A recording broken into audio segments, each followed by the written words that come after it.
All right, third grade, since we are practicing arrays today, I am going to use an array to solve this problem.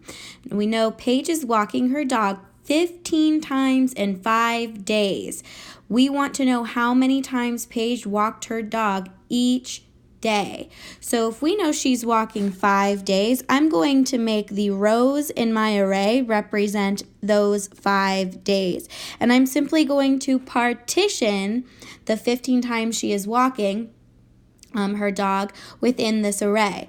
So let's start with 1 row, 2 rows, 3 rows, 4 rows, 5 rows. That's 5, 6, 7, 8, 9, 10. Remember, we're going to 15, 13, 14, and 15. So here I can see each day, here's day 1, she walked 3 times on day 1, 3 times on day 2, and so on. So Paige walked her dog 3 times each day.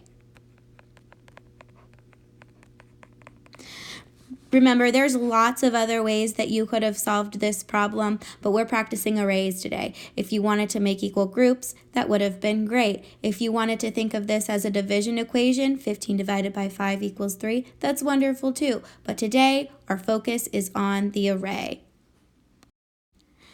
Don't forget that the numbers on the side of my array, those were just there to keep me organized. We can erase those. All right, and there's our answer.